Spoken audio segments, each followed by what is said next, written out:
click oh shit, I actually didn't mean to click record, but all right, we clicked record.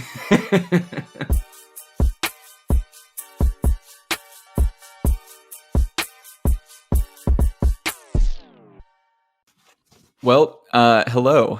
It is Trent. I'm back. It's been a while. I think it's been probably a month or just over a month since I've last recorded with the boys. What's up, boys? Hello. Hello. Howdy. We missed you. Wow. Missed you all too, that's for sure. Not that we don't text and talk on the sides, but good to be recording with both of you again. No, there's no life between us outside of this podcast. This is it. It's Everything true. We actually hate. the only conversation. Pull back the curtain. Pull back the curtain. We actually hate each other. These airwaves are the only place where we speak. Yeah, exactly. I'm a robot. Actually, I have to go back and charge after this. So this is my only purpose is recording salad. But no, it's good. It took some time away, and yeah, and honestly, true. Just completely truthful. There's a lot of really hard stuff going on in the world right now, and I think we've had to take a moment to try and find what is our place content-wise with all this going on. I mean, you've got a pandemic where there's not a lot of companies doing ads right now, and then you've got a huge host of social issues that should have been addressed a long time ago and are rightfully coming to a breaking point here where they need to be solved.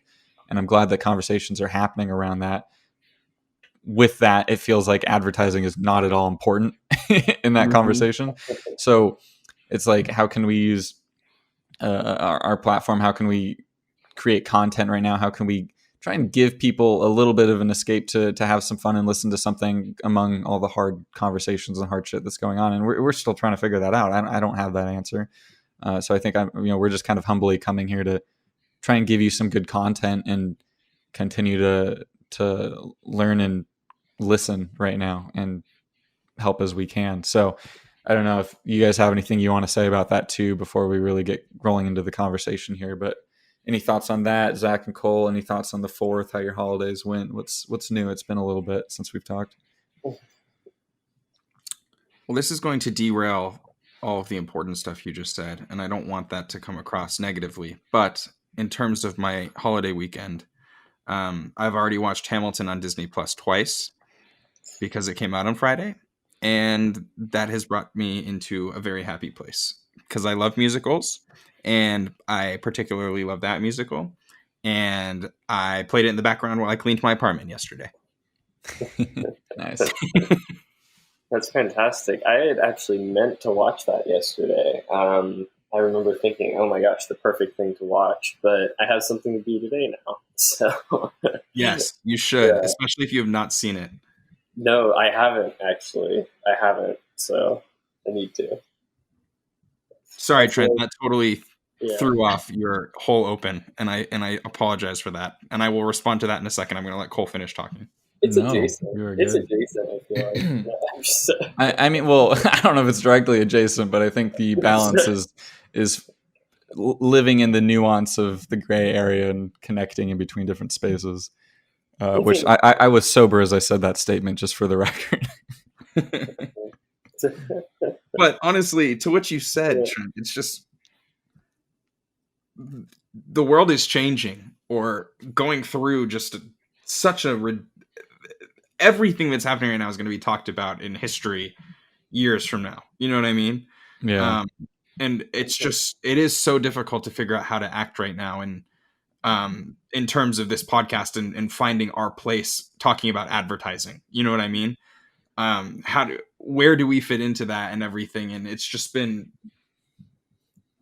I'm kind of left speechless just because it's been a time of learning and a time of change and a time of so many different emotions and feelings and so many different stressors compounding on top of each other.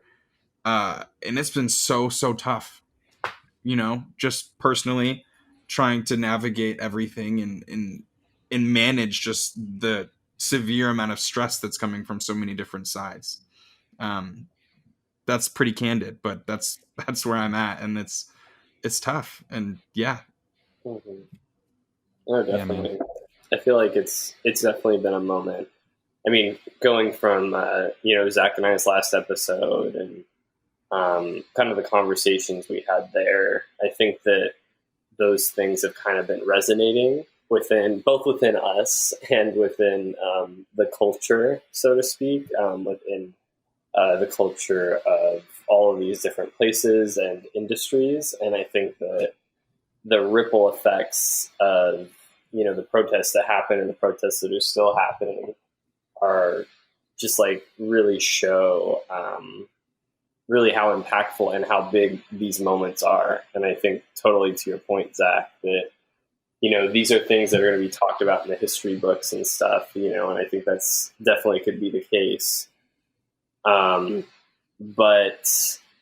damn it, I just saw that. But anyway, we'll cut that out. But anyway, I really do think that this is a time for change, just because there's so many corporations and the business community, I think, in a big way, has really rallied behind these movements. And over the past week, there's just been so much that has happened in tech, in advertising, things to affect our industry within and without. And I think that that's kind of what we've come here to talk about today, right? I guess just as a group, we don't have a lot of big ads that we're calling out or really working through. We still kind of want to take some time to process, and there hasn't been that much new work to be coming out. Certainly not a lot of new social this month. So, from that perspective, we won't really have as much to talk about. But there's a lot of big things going on in the industry, big trends, I think, that maybe we can touch upon, and hopefully we have a good conversation today, and you guys come away learning a little bit more and having more to think about, because I think, again, it really is a time for reflection and figuring out where we stand in this moment. So. Yeah, I mean, agreed. And I think you did a good job of hinting at what we're going to talk about. I think that's kind of where we're at right now. We can get into the content soon, but for those of you who enjoy listening about the behind the scenes, you're getting a good amount of it today. But I mean, that's the balance, right? I think, and like even just on top of everything else, the work from home situation has just been a really interesting change as well. I think this is not an indictment on any one company, any one agency, anything. I think it's just a natural byproduct of tight timelines, harder ways of making things, and being remote. Is that the hours are longer, the job is trickier, and there's more problem solving and solution seeking things that need to happen, which also makes it hard to do this on the side at the same time. I think the answer when there's not a lot of ads is to do more deep dives, but we don't ever want to bring something that we feel like isn't high quality. We could post every day and it could be trash, and that would probably help us in the algorithm, but we want to bring something a little bit more high qual. So it might be that we're not posting every week. I think we're going to probably switch to every other week right now, as we just try and listen more to what's going on and see if we can craft some more stuff with that extra time. And hopefully you'll be okay with that. But I think with that in mind, let's get into what we're talking about today, which is Facebook.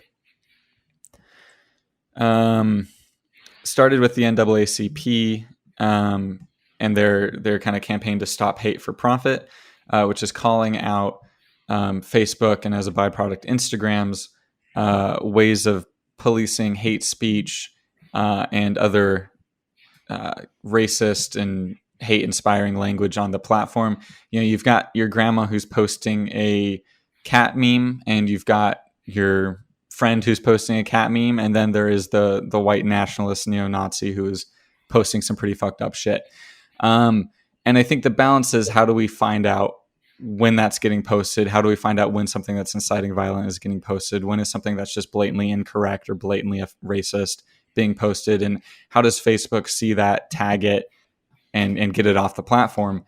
And I don't know, honestly, like Zach Cole and I have spent 2 weeks trying to figure this out, and it's not an answer that can be found in 2 weeks. I'll just tell you that. I think I speak for all three of us when we have opinions, we have thoughts. We also have a lot more that we need to learn, and we're trying to continue to do that.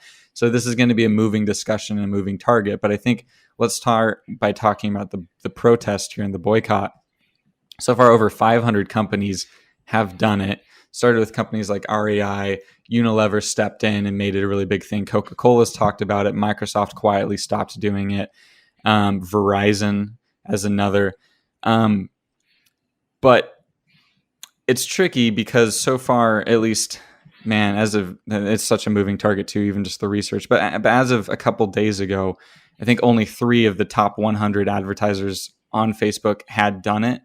And so you have big companies doing it, but there becomes a tricky balance of, so much of Facebook's income comes from the small to medium sized businesses that I worry that maybe this won't make an impact on Facebook's bottom line, but it does do a great job of starting the conversation, bringing more awareness to it. And Cole and Zach, I kind of wanted to just put this on you, and let's start talking about the actual issue itself, what's going on, and then kind of share our thoughts on it too from an advertising perspective. No, totally. I think that you kind of covered the quick bases there pretty well, but I feel like we've seen Facebook in the spotlight a lot over the past few years, and I think not always in the best light. People kind of talk about this being sort of like a techlash and stuff, and people kind of really taking a look at what these platforms are doing. And I mean, because I think the pandemic has really shown how big a part of our lives they really are, and how much they can really affect people's lives, through the spreading of misinformation and all of this stuff that's been going on surrounding it. And I mean, obviously, this is more of a racial issue here, and Facebook not really stepping up to do much, really anything to help change their platform. And I think the biggest thing that you've seen is that all of these other tech companies and social media companies in particular have really stepped up over the past week to, kind of stand up against, it's kind of hard to say, like our president in a way, a lot of that kind of subset, that a lot of his most fervent followers, but that's really what's happened here. I mean, you see, Twitch, the account that I work on, they banned the Donald Twitter, his Twitch account. So Donald Trump's Twitch account. Sorry, not Twitter. Twitter's doing other things, but they banned his Twitch account, and they also banned Dr. Disrespect, which was one of the biggest streamers on Twitch. But it's really unclear as to why they dropped him at this point. But yeah, it's still a mystery, right? I mean, yeah, it's still a big thing, but technically as of this point. But do you think it's related, or? Well, there had been some abuse issues on the platform. That's kind of what Twitch has been under fire for, really, over the last couple weeks. Is people, citing abuse on the platform, lots of trolling, things like that. Women and LGBT Q streamers have faced some issues. So I think that the platform is working to address those things. But again, there's no clear path forward. Reddit did something similar. They banned the Donald last week, the Donald subreddit, which had been a couple thousand other ones too. Yeah, inciting hate speech as well.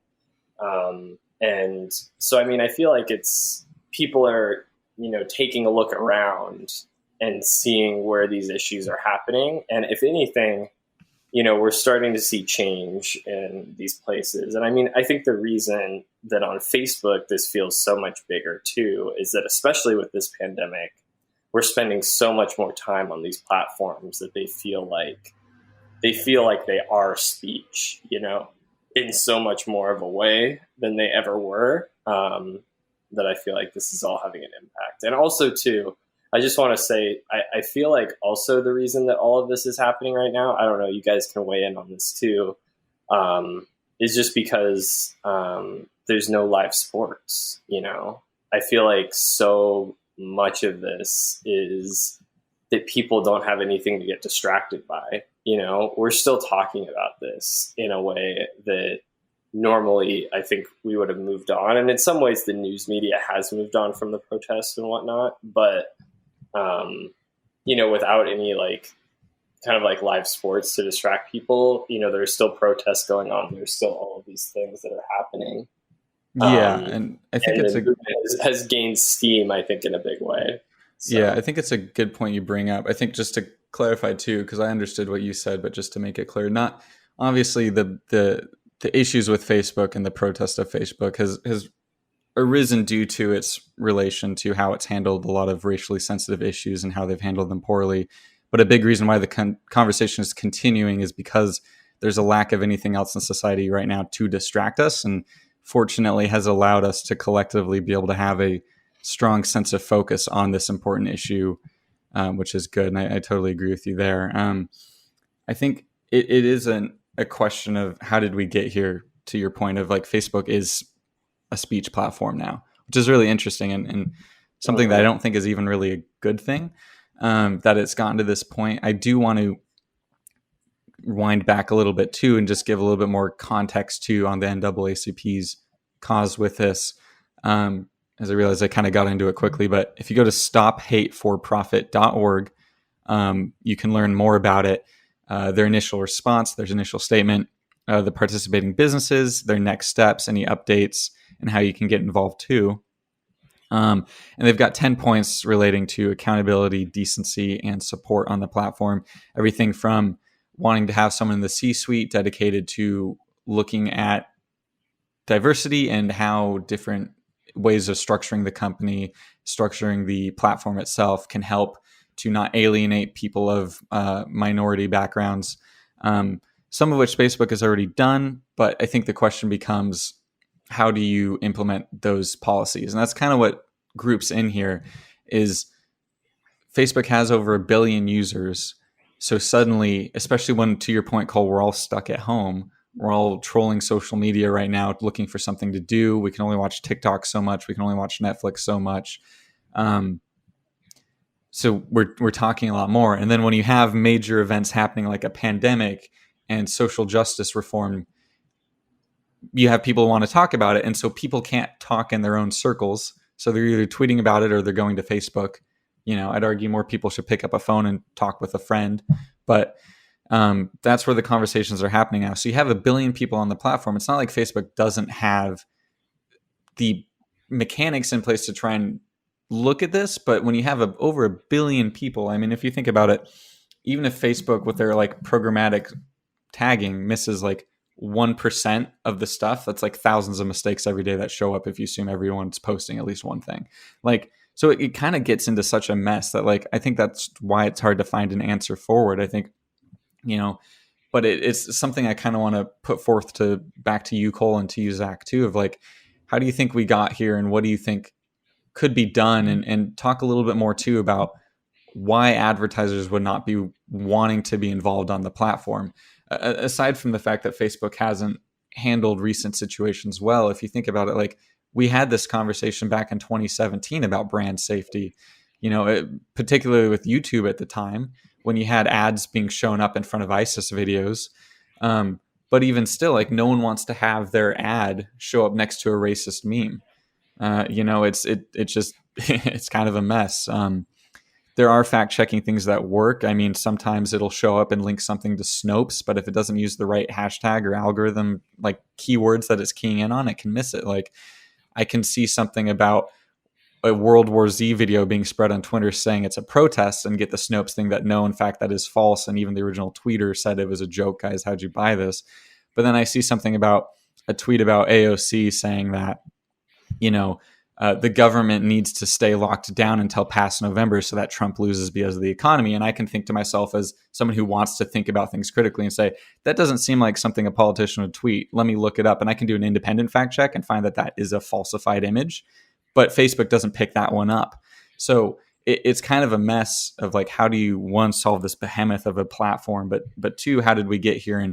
And why do advertisers not want to be involved beyond just making a statement now about social issues that need to be supported, but even in the long-term picture, outside of just issues with race, it's a big issue that needs to be looked at if we're going to be advertising on it. So I want to put that back on you. It's a lot, but let's kind of bite into it here and talk some more. Oh, definitely. I think you kind of had two separate questions that you asked there. And I think in terms of how did we get here, obviously it's muddy and it's complicated, but in particular, why is Facebook so much more of a target than these other platforms? We just mentioned Twitch, we just mentioned Reddit, we mentioned Twitter.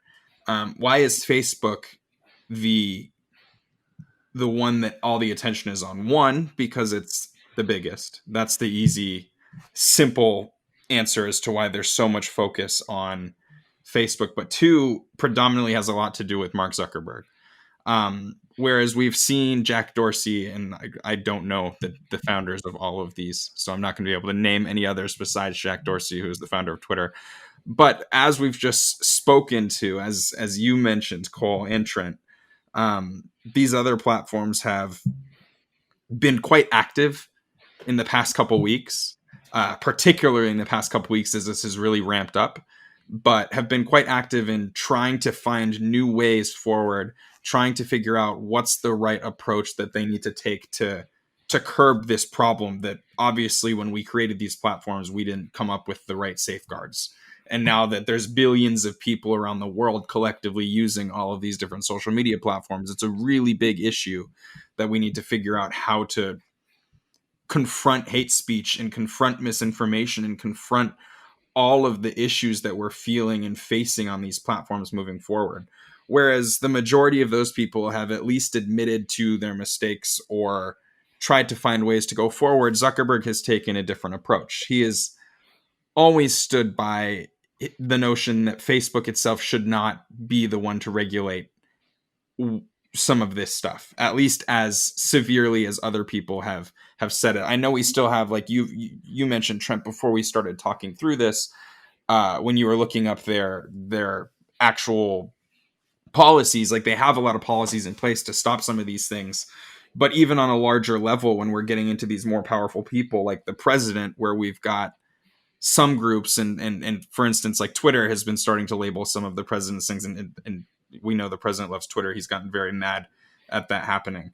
Facebook has taken a different approach, and a lot of that has to do with Mark Zuckerberg's stance in being more neutral and wanting people, like you just mentioned, Trent, to do their own research and thinking that Facebook should not be, what does he say, the arbiter of truth? I'm pretty sure that's how exactly something how to that. Yeah.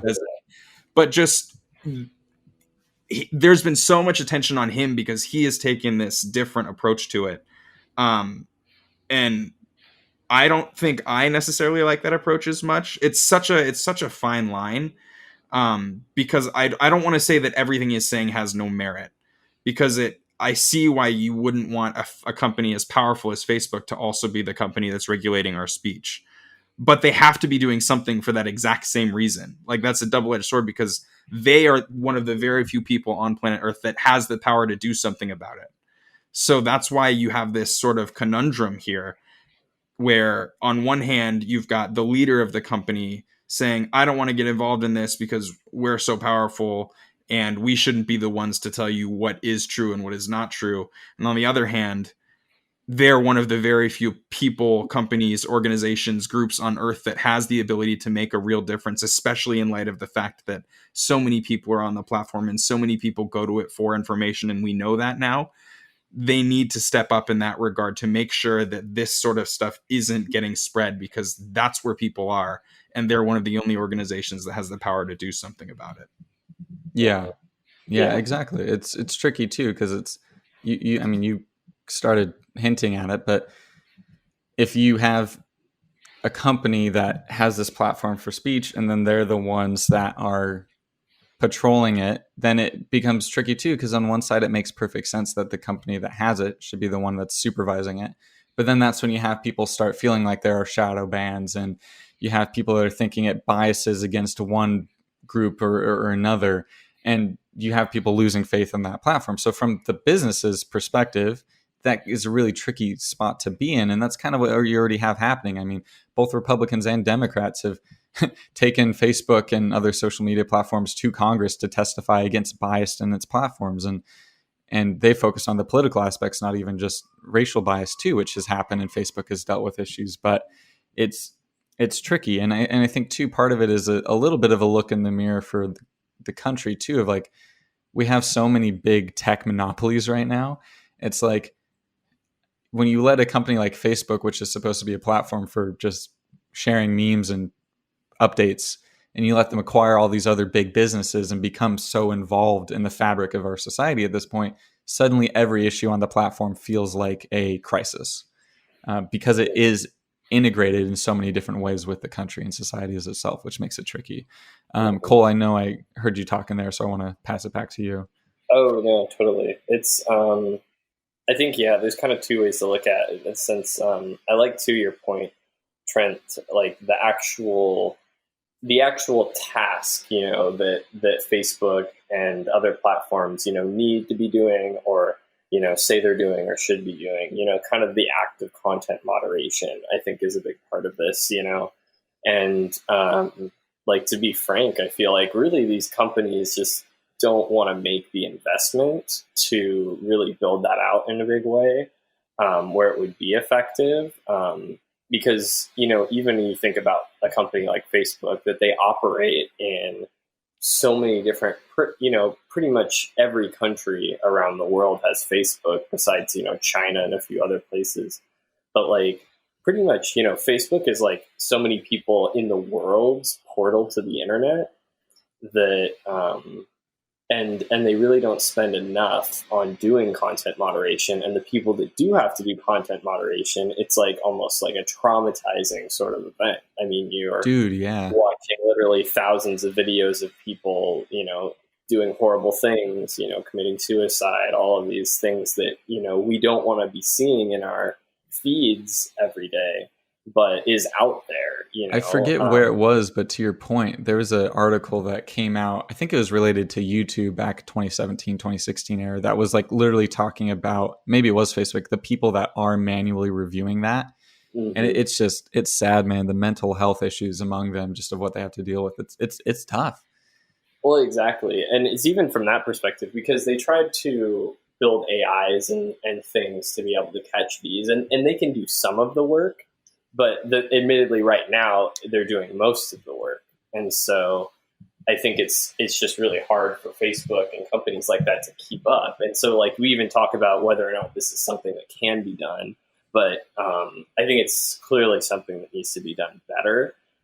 So I think that's one thing there, because clearly that wasn't. And to that point, too, if you have Zuckerberg saying, we're not going to monitor political speech, we're not going to do all these things, he's really trying to take that hands-off approach and appeal more to, the conservative side of things. But, I think he still does have a responsibility to police the platform in some ways, just in the sense that, things like, and again, I brought up kind of more, developing countries and things like that, where Facebook is really the internet in a big way. And I think that it shows in those countries specifically on how Facebook really doesn't do a lot to monitor speech there. It makes sense, oppressive governments to put stuff out there and they don't check it and things like that. And, you kind of run into more of those questions, a little bit larger maybe than what we're talking about here. But the point being, I think the platform needs to take more responsibility. And again, like you were saying, Trent, I think this whole pandemic and everything has just really shown how big these companies are in our lives, and how much of an effect they really do take. And again, it's like, and then where do we fall as advertisers? From like a business perspective, I think that all of these companies, it's a mixed bag in a way, because as everyone knows, ad spend is way down right now. People, advertisers and brands just aren't putting as much out there. One, as you said, with the pandemic and everything, and two, with the media environment as fraught as it is right now. Having a big brand reveal at the moment is kind of a hard thing to do. So I think, admittedly, too, we look at all these companies that have, quote unquote, boycotted Facebook. And I think that really has less to do with that than the point that, okay, where can they strike something off of their advertising docket, out of their budget this this quarter, I think Exactly. some made that call to be Facebook, I think in a big way. And I think that's, Trent, you alluded to it, but only 3 of their top 100 advertisers have dropped out. And one thing about Facebook, too, is they're actually made up primarily of small businesses. So they actually make most of their money off small businesses. The top 100 advertisers on Facebook only make up somewhere around 25% of the total revenue that's brought in. And well, actually, here's the thing too. I can hop in here because I was just looking at this too. I have some more recent numbers from Brian Fung at CNN too, who dives into that. And it's even worse than that, which is crazy. I think so. Brian Fung over at CNN talks that the highest spending 100 brands accounted for 4.2 billion of Facebook's advertising last year in 2019. But out of the whole amount of money they made in ad revenue, that's only 6%, which is absolutely insane. Yeah. So exactly. if all of the big brand advertisers on Facebook quit, they could still have more than 90% of their revenue. So like when you look at it, it's like there's over 7 million people advertising on that platform. And so I think it's tricky because like I think if anyone's sitting here thinking that boycotting Facebook is going to make a huge impact because of the boycott itself, I think the answer is no. And we've talked about this in other areas too, but like I think you have to look at the secondary impact of that boycott. I think the boycott is going to be most effective because it's causing us to have more of a conversation around these issues. It's a hard issue to solve. I don't know how you do it, like especially when it's like, okay, clearly that's not going to make an impact on Facebook's bottom line. And that assumes that none of these people will show up again onto the platform. But it's tricky. And so like I'm just keeping that in mind too, Cole, as you continue your conversation. I think I want to hear more about what you're thinking there. And then two, let's talk about this from an advertiser's perspective too, because I think there's an interesting question here of, is it worth, like Unilever, who ranked 30th, spending 42.4 million on Facebook ads, like is it worth them even coming back to the platform based on the issues we have there? Or do we think they'll be back here again in a couple months? And see, I think that's a big issue there, whether or not they'll be back. And I think that's definitely true. Again, we have a dip in spend across the industry right now. People can take advantage of that and say that they're, taking a stand, doing whatever. But I would imagine pretty much all of these brands are going to be back, because even still, we look at where money's going right now, and a larger share of advertisers' money is going to Facebook now. People, I think on the whole are doing less, but that's one of the channels. I remember I had heard that when Quibi, when March Madness was canceled, Quibi moved all of their TV spend into social, literally just moved it into social. So, they've been getting even more money, I think, than they usually have been. So I don't know about the long-term impact of it, but I think that you're right that, these are conversations we're having, whereas how far has Facebook fallen from, where they were 5 years ago versus like after the social network versus after Cambridge Analytica, after now this as well. I feel like Facebook has really taken its lumps, over the past few years. And it's really shown, I think, our public opinion of them is people on the whole, I think, don't like Facebook. Not like everyone still uses it and everything, but I think that there's kind of a mutual distrust and dislike, I think, of a lot of the things with the platform. And I think that this is, again, just contributing to that. And you look at, okay, where are things going in the future? This could affect the platform, 10 years down the line if, everyone in our generation or, within a lot of groups are turned off by Facebook now. That can lead to real problems for them in the long run. But I mean, it's like that. They still have Instagram. But I think that, from an advertiser's perspective, I think we just want to hope that, we're able to draw attention to this issue now, even if it probably won't be able to be sustained. A sustained boycott, I think, is not likely.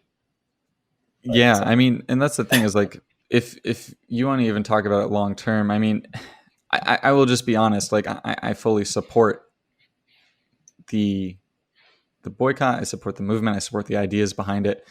It's hard for me to not look at it from an advertiser's perspective and not be cynical and feel like, to your point, Cole, as you were starting to get at, that there are some brands who are doing it to be on the right side of history and the right side of change, but then there are others that are doing it opportunistically to be on the right side of culture at this moment because it aligns with their budgetary needs anyway.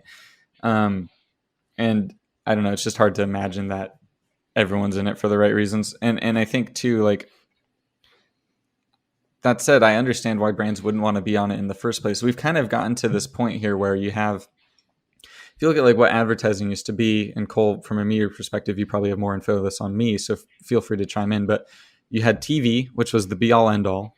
You know, you had print, you had out of home, like direct mailer stuff, and that was kind of it. You know what I mean? You would put a phone number on the TV ad or the billboard. People would call it, and then by calling that number, you could say which people came from the ad versus which people just found a number anyway, because you have different numbers. You do stuff like that. And these are all these kind of mass reach things. And then Facebook came along and Google came along, and suddenly it's, hey, we have cookies, we have pixels, we can track interests, we can track usage, and we can see what people might fit into a certain demographic you want to target. And it got super hyper targeted that for a lot of brands, and that's why you see, one, because it's so cost effective, but two, you know, because of Facebook's auction system, and then two, because it is so targeted, you have all these smaller brands that are just putting all of their spend into Facebook, Instagram, basic social media alone, which makes it tough. I think, you know, that's kind of what's gotten us here to this point. But now, like, you know, if you go to transparency.facebook.com, you can see a lot of what Facebook has been doing, and it's interesting. You know, you take it with a certain grain of salt because it's coming from the platform itself. But, you know, they talk about how in the first quarter of 2020 alone, they removed 9.6 million pieces of hate speech from Facebook, which is like, holy shit, that's insane. And you figure we're mad about the ones that got through that people did still see. And there were already 9.6 million removed. So, like, from an advertising perspective, like, truthfully, I don't know that I would want my brand on that platform anyway. I get that it's hyper targeted. I get that it's cheaper and more cost effective because they're auction based system for buying and placing ads. You put in what you're willing to get an ad at, and then you're essentially bidding against other companies. And if you bid more, then you're getting it.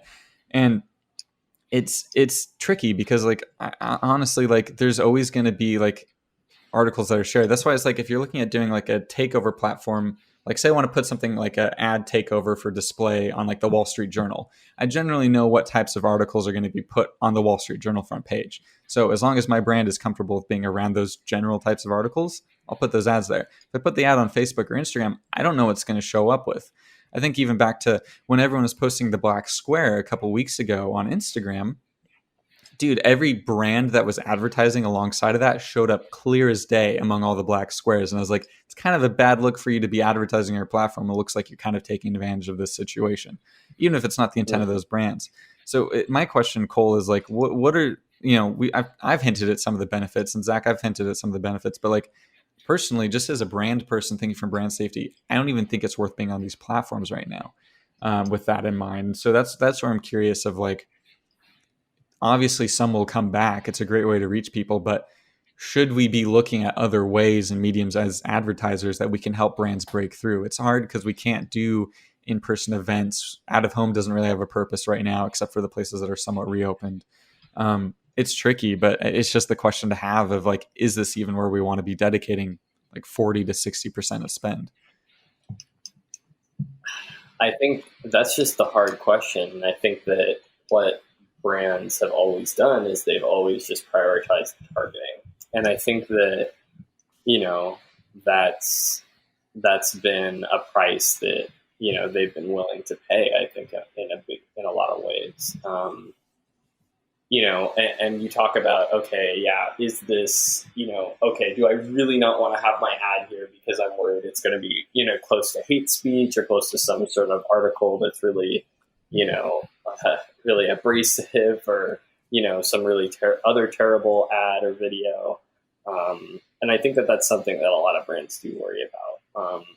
But I don't think that that fear, I mean, yes, there have been some instances where there have been some really terrible stuff out there. Someone has had an ad before it, and there's been backlash against the brand.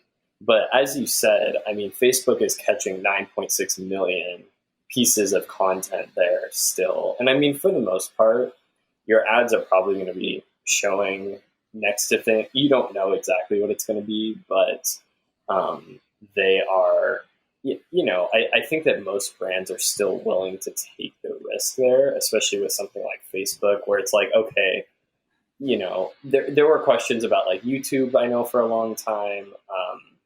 And some advertisers were worried about that and were pulling out, a couple of years ago. But I don't think it's quite gotten to that point with Facebook yet, just because everyone is still on it and using it.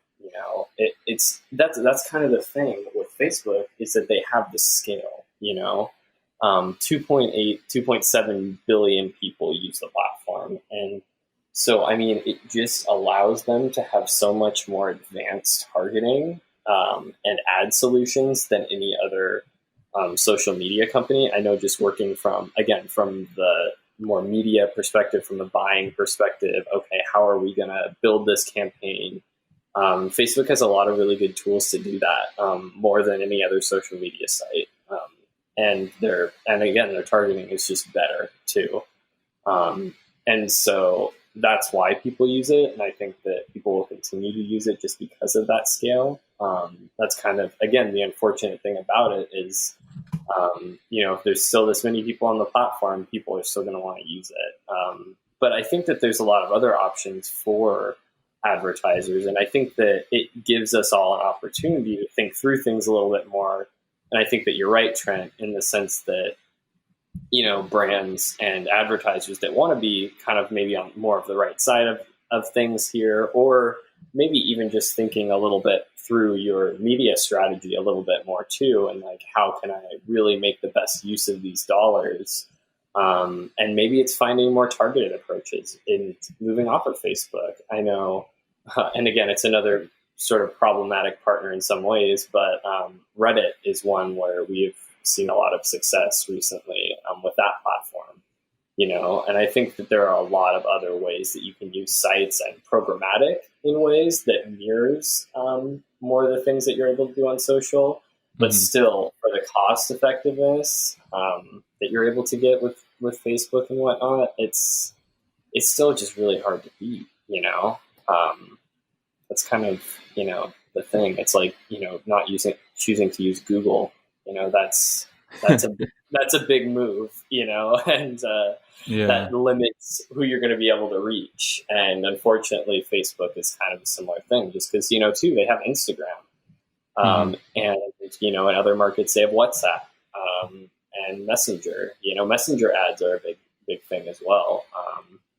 So that's kind of another piece. But yeah, I mean, I don't know. I think the future is a little bit more bleak, but I hope that advertisers, again, and people involved in building out those media strategies think a little bit more thoroughly, and maybe instead of giving Facebook $200 million this year, you'll just give them $100 million. Yeah, and spread it across. Yeah, exactly. Zach, I want to hear from you. Yeah, I was going to say, I've been listening a lot. I've got a couple things that I'm going to derail this conversation right now. Just kidding. It's not going to get derailed. I don't know if that it's safe to assume that this conversation was ever on the rails in the first place. Yeah. Well, I might listen to this when I'm editing and just be like, oh God.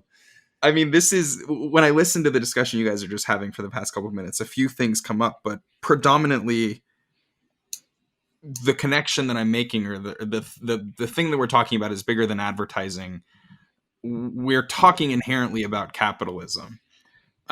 See, I told you I was going to derail it, but we truthfully are. Like, inherently, capitalism by nature is for profit. That's what the theory is. You know what I mean? That's when you get into, will companies leave Facebook if it's the cheapest option, gives them the most reach to make more money? Like, that's idealistically, that's what capitalism is.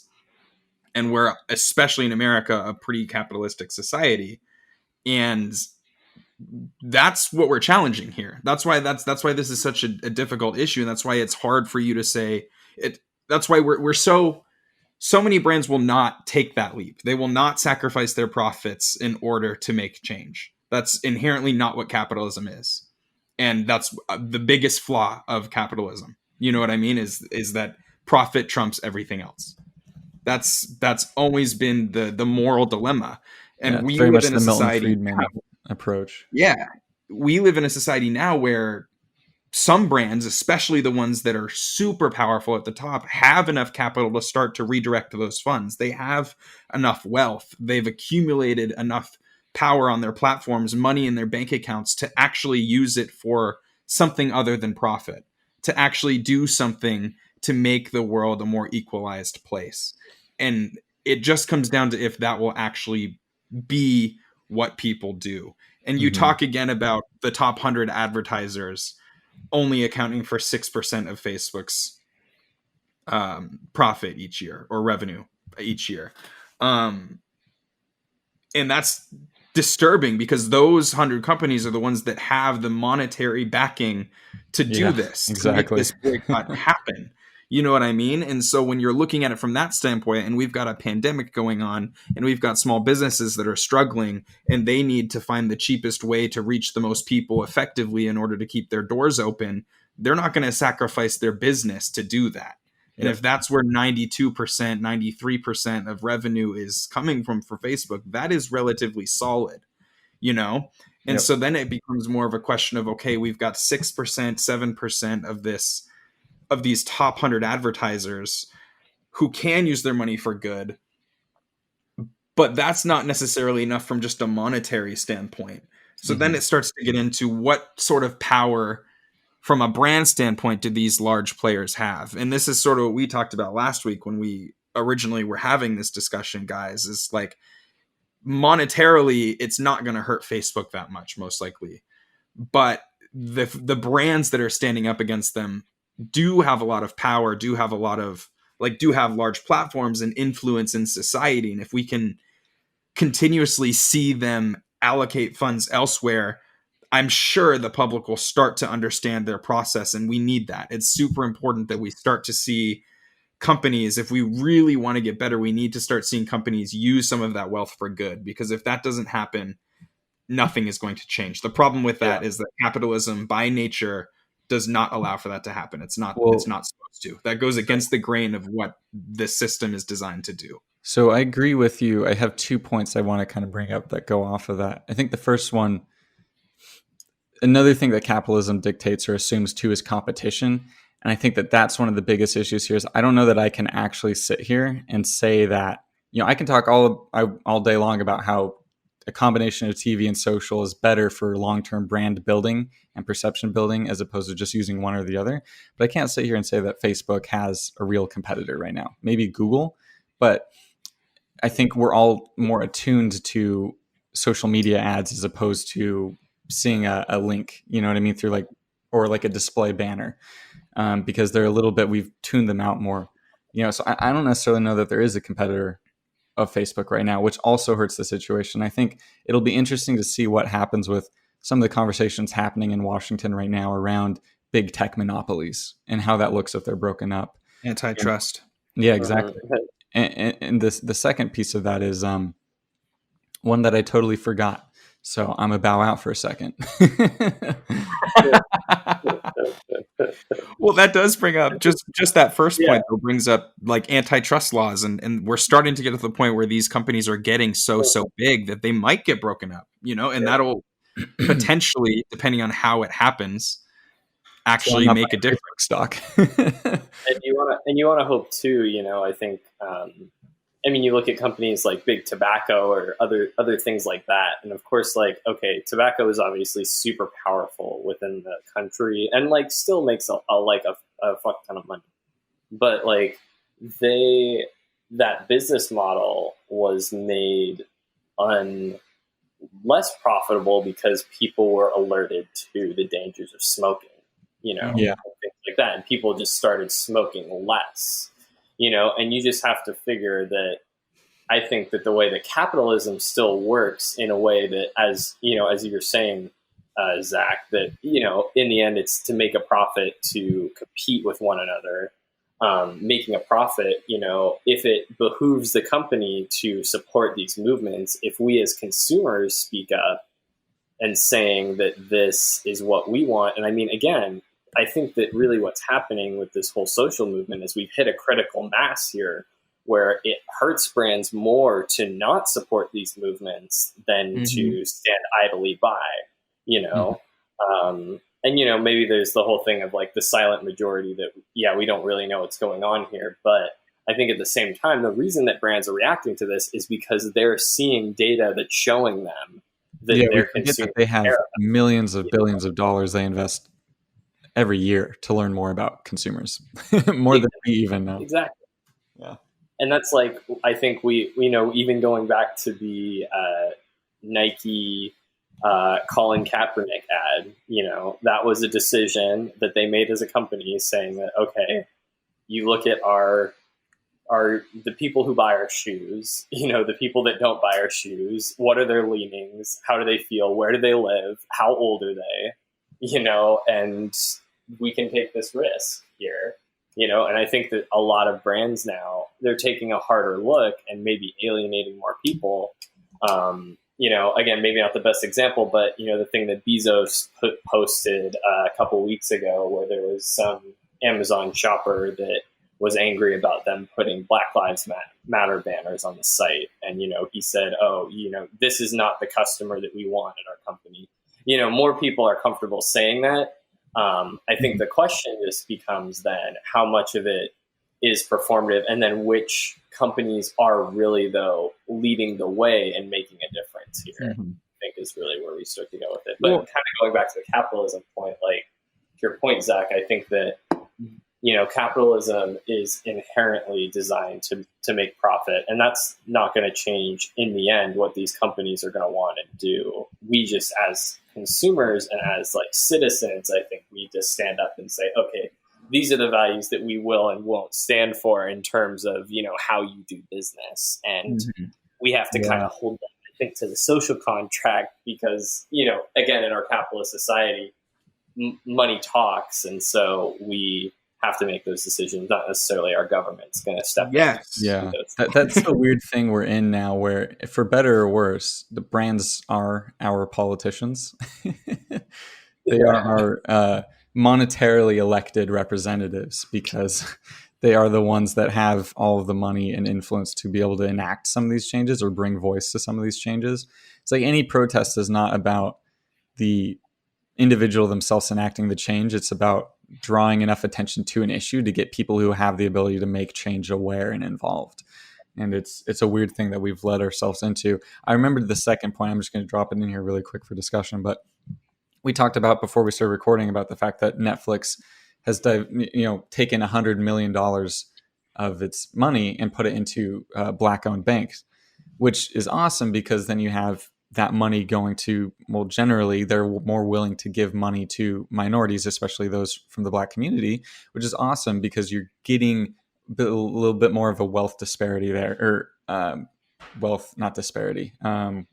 It's spreading it around a little bit. I totally fucked up those words, but it's okay. We'll keep moving.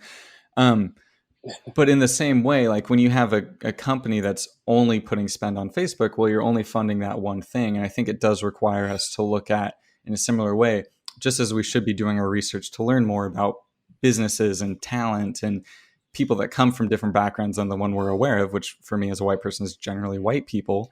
I think it's also important for businesses to look at, let's do the extra legwork of researching different platforms that it may not have as big of a reach. It may not be as targeted, but it may be more involved with our demographic anyway. And you can distribute money around more. And that way you're not relying on just one thing. And as a result, you're kind of helping keep the general ad economy healthy in a way too, because you're spreading that money around more and you're helping more potential competitors grow up in the industry too. Money talks. Mm-hmm. Exactly. Yeah, and Well, it's and when that's we get really lazy what and we're only saying. give it Like, to one thing that we get in trouble, which is where we are yeah. with Facebook. Well, and that's truthfully what we're saying when you say like consumers do truthfully have the power, and we do have to use our wallets to show where we want that money to go, to show where we want funds to be spent. You know, like that. It's true. Like when you get down to it, it's 100% true because, like you said, Cole, brands are going to act in the interest of profit. Back to what I was saying about capitalism, and they're going to do the research to see what's going to help them with their demographic be more profitable. So if their demographic is saying this is what they want to see, they're going to support that because it's inherently in their best interest as well. And Yeah. that's when it gets so important for the consumer, the individual consumer, to recognize that they actually do have a role to play in this, and that they can, through how they spend their money and the brands that they choose to associate with, help inflict change, help make these things come to fruition. And I think that's the importance also of having a boycott. Less so is it the monetary value of their revenue, but more so it is if you're seeing all of these brands that you support make a statement about this, you might start to question the value of those. The value of Facebook is what I'm trying to get at. You might start to Yeah. like their brand image will continue to deteriorate in favor of this collective group of the top 100 brands on Facebook are just the most recognizable brands in the world that are speaking out against them. And Yeah. as the brand value of those brands speaking out against them goes up and the brand value of Facebook begins to deteriorate, more and more people will start to recognize why advertising on that platform only is bad, or why they need to make changes in order to help make this better and more equal for everyone, so on and so forth. And as that happens, hopefully the money will start to follow and that cycle will be broken and we'll actually be able to make something out of it. And I think to your point, Zach, because I totally agree, I think the hard thing about, and I want to say this carefully because I don't want it to come across differently than I intend, but the tricky thing about society, and a large part of it is due to social media, but also due to the rise of technology, is we've become so conditioned, and this isn't a new point, but we've become so conditioned to expect instant gratification. And the very blunt truth of the matter is that in America, we live in a country that was designed to not be very effective in its government because they felt like a effective government was a threat to freedom. And so we have a lot of really outdated processes. We have a lot of things that take a long time to implement. And so sadly, change takes a long time. If you want something to go to the Supreme Court, it takes a good while to get there, right? And so when we see issues like this, we want that instant change. And I think to this point, unfortunately, and it's a problem, and it's a problem that I'm complicit in, it's a problem that I think all of us here are complicit in, but traditionally, a lot of these issues happen and we expect the instant gratification, and then we we just let it disappear. And I think change with these things happens over time. And I think the important place that advertising holds in that, and us as advertisers, is it really is our job at this point to keep this going, to continue this conversation. Cole, you mentioned earlier about how the news cycle has kind of shifted away from protests. The protests are still going on. I get notifications about it every night. I see them. I see stuff in downtown. But it's now talking about coronavirus. It's like both of those are important. It's our job as advertisers to talk right now and continue the conversation about the place Facebook has in this environment and to continue to explore different options so that over time, to your point, Zach, we can get that perception change and we can have a more equitable advertising space as far as platforms to buy and sell ads on. But it requires us to hold ourselves accountable more so than even Facebook to keep bringing up the conversation each day. And if we can do that, I do think we can have change over time. To that point, we haven't been able to yet, but I'm hopeful. Mm-hmm. I think that's definitely key. Is, again, not dropping this issue and letting it fall by the wayside, because then it's like, yeah, then brands and other places can get away with doing some performative piece and then we forget about it and it doesn't matter. But I think that, again, to your point there, it's important that we keep up the pressure, and that, these changes are more permanent, Yeah. I mean, every time we build that media plan, you know what I mean? Whether it's a small business or a large global company, we have an opportunity to think. It's the same thing with like bringing in new talent into the industry too. Like, I mean, shit is like, I'm not a creative, Zach. I feel like you could probably speak to this more too. But like, as a white person, if I'm asked to think of some talent we want to bring in, some artists we want to put in a spot, it's like I'm going to go to my immediate realm of influence. It's my responsibility to look past that realm of influence and find people who are equally qualified and equally talented, if not more so, and bring them all in. So there's a broader perspective there. And it's just kind of the same thing with media plans, right? Is, doing a little bit more research, finding those partnerships that could be a little bit more unique. And, it's ultimately best for the brand too, which is how we get that capitalism to work, where we're finding the balance of what is the best way to keep this as competitive as possible, and generally speaking, as a result, more equitable as possible, while also still helping the brands. And it's a really weird line to walk, especially in a time like right now. But I think advertising has awoken something in me a little bit right now, because I do see that we have a platform and we have an ability to enact change in that way, which is the longer term way. But, I think all sides of it are important there. Mm-hmm. Well, hey, and all of and the thing is though too, we talk about why are these companies so powerful? The Googles and the Facebooks of the world, and I mean it's because of ads, right? I mean it's because they are the biggest ad markets. All of this money, as you said, Trent, that used to go into print, that used to go into TV. Goes into these platforms now. And so, I mean, we are, though, that's not always the advertiser's decision or the agency's decision as to where to put the money. That's also true. Yeah, exactly. But we are the ones creating this in a way. So I think that we also are uniquely in a position to think more equitably about these things and hopefully do the right thing. And I mean, one story that I know that you brought up to us, Trent, last week was with Periscope and their agency stepping up. I meant to talk about that at the start of this. Oh, man. I was going to say there.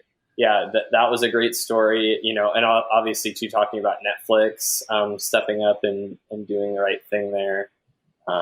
So I think that's, do you want to talk a little bit more about what happened there at Periscope? Oh, man. Yeah. I feel really bad. I meant to talk about that up front. I hope, if anyone's still listening, I hope that they get benefit out of it. Because that really should have been in front of the episode kind of thing. You may have been seeing us retweeting on Twitter lately. Let me pull it up really quick just so I have it for reference. Nathan Young, who's a strategy director over at Periscope. They're a formerly independent ad agency over in Minneapolis. Nathan Young is he's a founder of 600 and Rising, which was the organization that was instrumental in getting a lot of these agencies to begin publishing their diversity numbers the last few weeks here, talking about the makeup of their company and kind of forcing agencies to recognize where they must do better. And so he and everyone else involved there is doing a lot of amazing work. He ended up posting on Twitter talking about the fact that the leadership involved with their holding company, which honestly I can't even remember the name right now. Quad. Let me see if Quad. Yeah, thank you, Zach. Can you say that again? Yeah, Quad. Yep. Yeah, like QUAD. Exactly. So they were not letting. They were trying to write a Periscope statement, and they weren't letting them reference Black Lives Matters because they were unclear about supposedly how it related to defund the police, and they wanted to just wait and see and let those things two sit. And apparently the Black and other employees there at Periscope tried to explain that while those are related, they're not the same thing, and Black Lives Matters is an important statement to say. And I mean, shit, man, I'm saying this and it's obvious, but it should be said and it should be recognized. And they were not allowed to do that. And so he started tweeting on Twitter about how he felt like he had failed his cause that he was starting with 600 Rising because he wasn't speaking up about what was going on in his own company. So a lot of the Black employees there ended up walking out to try and start that conversation, bring awareness to it. Then Adweek wrote about it, and he claimed that Quad and leadership at Periscope lied about its involvement in it, and then published proof via email showing that they didn't want to talk about it, which escalated it further and then caused the entire agency to walk out and do a declaration of independence, talking about how they will never again let Quad, their holding company, dictate how they conduct themselves as an agency, which highlights a couple different issues. One, hats off to them I wanted to talk about it more on Twitter, my opinions, but honestly, I'm not the person to talk about it. So I just retweeted it to let their voice be heard. So generally, definitely encourage you to check that out. But one, it highlights the issue of how do we talk about social issues as companies. I think people are still afraid to do so, and I get it. You don't want to alienate anyone, but you also have to ask yourself, who do you want to associate with? And secondly, too, it talks about the issues of holding companies dictating what you can and can't do. And I think when you have your independence, as Periscope is learning, you're generally in a better position to do what is right for you and your values. And I think that that is ultimately important too. So hats off to Periscope. I don't know if you guys have any thoughts you want to add to that to wrap this episode up. I know we are a little bit longer than usual, but yeah, I encourage you to go read more about them and Nathan Young and everything they're doing at 600 and Rising. Mhm. Cole, I'll let Definitely. you go first if you have anything, and then I'm going to close it with something. All right. All right. Zach's, I'm excited to hear what you got on tap, Zach. But yeah, I think that this is kind of a good way to wrap it up in a sense that, where do we go from here? What do we do now? I think that, what Quad and what the agency kind of stepped up and did there was really great. And I think that that's kind of the spirit that we have to take into this moving forward. We talked about money talks and all of these different things. I think that it really is our opportunity and our duty as consumers right now to really speak with our dollars in a big way. And I think to really show brands how we feel that they should be acting. There's examples of good behavior. I think that if anything, a lot of brands are trying. A lot of these companies are trying to kind of stand up for what they think is right, and for whole Black Lives Matter movement. I think, and I think hopefully this continues to gain steam.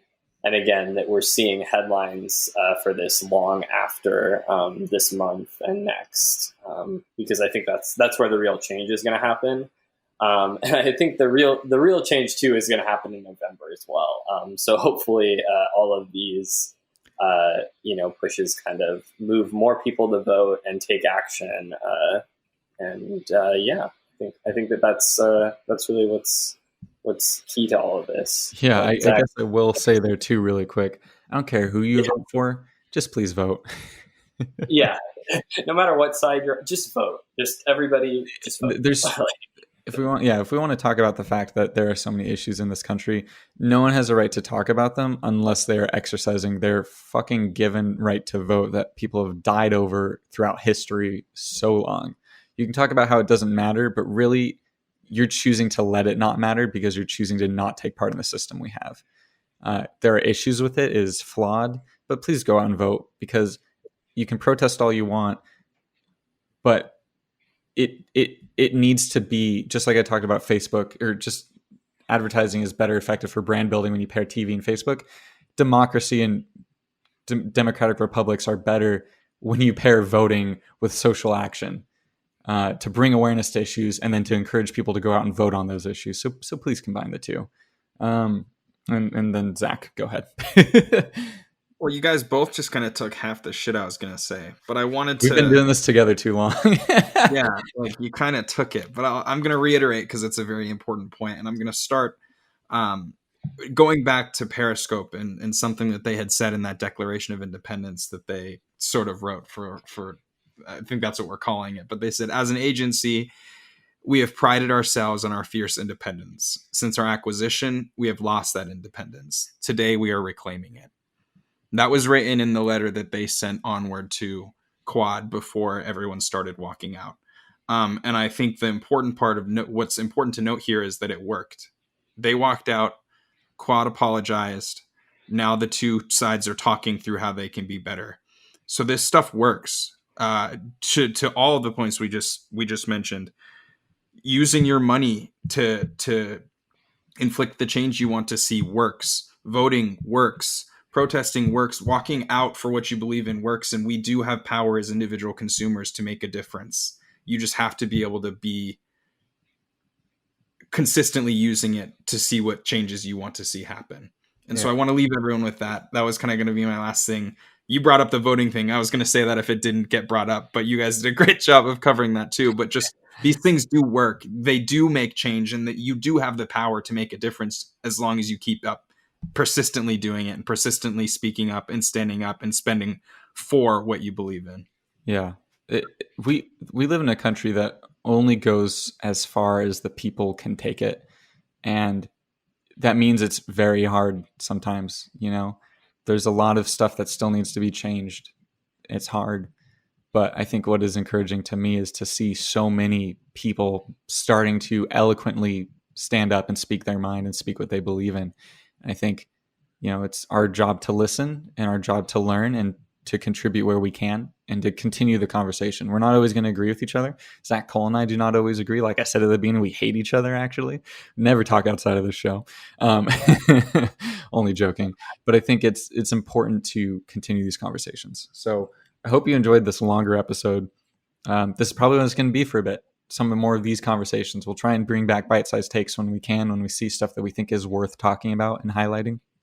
But it's just hard right now. It's hard to think of this kind of content. We'll probably be talking a little bit more about what our day-to-day is like and what it's like been advertising in this, which, as you can probably glean from listening to this, it's a bit of a mess right now. There's a lot of nuance to sift through.